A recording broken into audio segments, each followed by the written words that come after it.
बिस्मिल्लाहिर्रहमानिर्रहीम।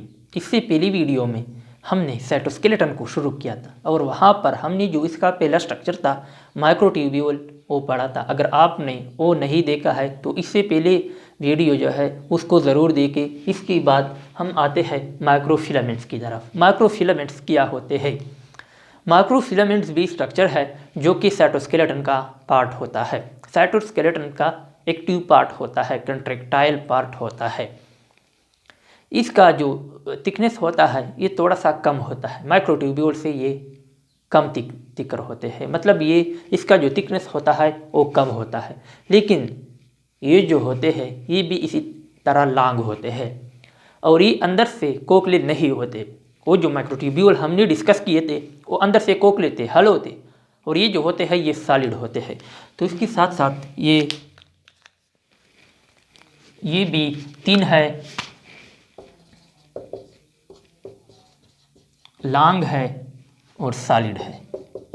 किस चीज़ से बने हैं?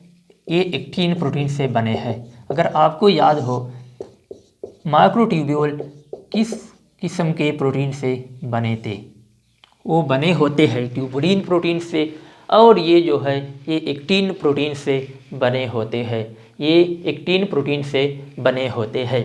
ये जो माइक्रोफिलामेंट होते हैं ये एक्टिन प्रोटीन से बने होते हैं। एक्टिन प्रोटीन जो है वो कंट्रैक्टाइल प्रोटीन है। ये कौन सा प्रोटीन है? Contractile protein. मोटाइल, कंट्रैक्टाइल, इस तरह का प्रोटीन होता है, कंट्रैक्टाइल होता है। तो इसी वजह से ये जो माइक्रोफिलामेंट होते हैं ये साइटोस्केलेटन का कंट्रैक्टाइल पार्ट होता है, एक्टिव पार्ट होता है, क्योंकि ये एक्टिन प्रोटीन से बने होते हैं और एक्टिन प्रोटीन कंट्रैक्टाइल प्रोटीन है और माइक्रोफिलामेंट इसी वजह से कंट्रैक्टाइल होते हैं और माइक्रोफिलामेंट पार्ट है साइटोस्केलेटन का। इसी वजह से साइटोस्केलेटन का जो कंट्रैक्टाइल पार्ट है वो है माइक्रोफिलामेंट्स। माइक्रोफिलामेंट्स भी जो है वो कंट्रैक्टाइल पार्ट्स होते हैं। किसके? साइटोस्केलेटन के। ये एक्टिन प्रोटीन से बने होते हैं। एक्टिन प्रोटीन जो होते हैं वो भी ग्लोबुलर प्रोटीन होते हैं। एक्टिन प्रोटीन जो होते हैं वो ग्लोबुलर प्रोटीन होते हैं।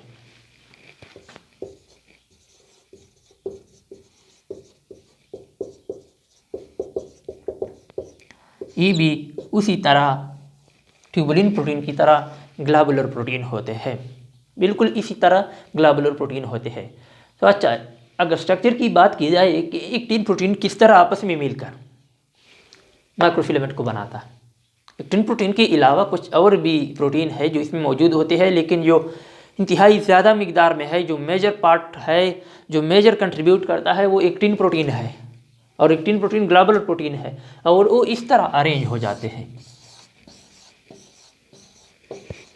इस तरह अरेंज होकर एक तीन फिलामेंट बनाता है जो कि अंदर से भी सॉलिड होता है, बड़ा होता है इस तरह का। अगर हम इसको ऊपर से देख के तो ये हमें इस तरह नज़र आएगा, इस तरह अंदर से भी फिल्ड होगा, सॉलिड स्ट्रक्चर होगा।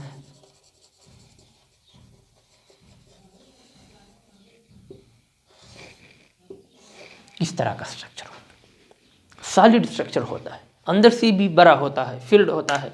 किस चीज़ से? ये एक्टिन प्रोटीन आपस में कंबाइन होकर इस तरह का फिलामेंट बना लेता है, जिसे माइक्रोफिलामेंट कहते हैं। इसमें कुछ और प्रोटीन भी होते हैं। एक कंट्रैक्टाइल होता है।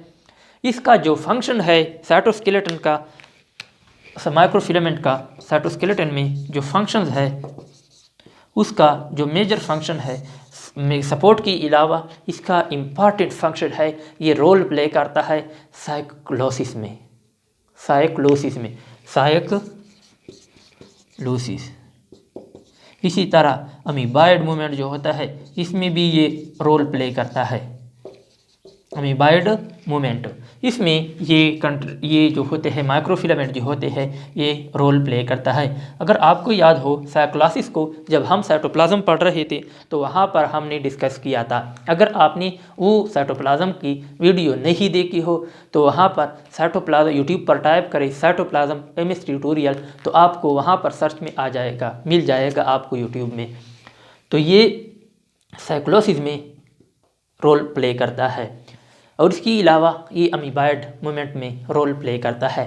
इसके अलावा जो तीसरा टाइप है माइक्रो साइटोस्केलेटन का वो है इंटरमीडिएट फिलामेंट।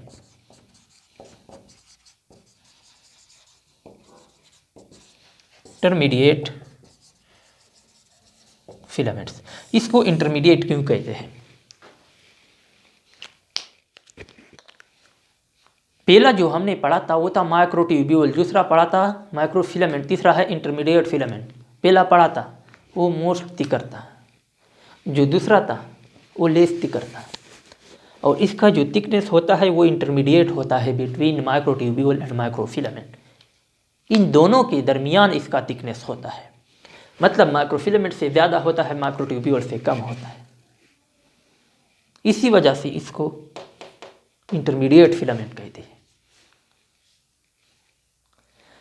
और ये भी मुख्तलिफ़ किस्म के प्रोटीन से बना होता है। फॉर एग्ज़ाम्पल ट्रोपोमाइसिन, इस तरह के प्रोटीन होते हैं जो इसमें मौजूद होते हैं, इसको बना लेता है।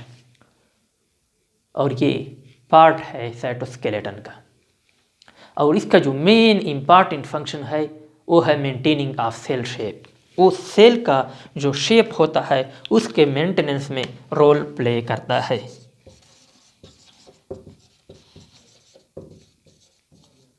Maintenance of cell shape, cell का जो शेप होता है उसके मेंटेनेंस में रोल प्ले करता है। कौन? Intermediate filament. Intermediate filament part है किसका? साइटोस्केलेटन का। साइटोस्केलेटन कहाँ पर प्रेजेंट होता है? साइटोप्लाज्म में। और साइटोप्लाज्म का भी हमने साइटोस्केलेटन का भी हमने जनरल स्ट्रक्चर पढ़ा, जनरल फंक्शन पढ़ा था कि क्या होता है, सेल को सपोर्ट फराहम करता है, सेल को सपोर्ट फराहम करता है, इसके शेप में मेंटेनेंस, इसके शेप को मेंटेन करता है।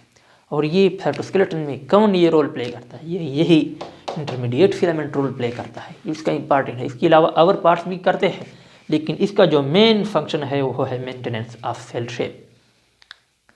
तो ये था साइटोस्केलेटन, इसका स्ट्रक्चर, उसके पार्ट्स, उसके फंक्शंस, इसका केमिकल कंपोजिशन कि कौन सी प्रोटीन से बना है, उसके पार्ट्स कौन सी प्रोटीन से बने होते हैं।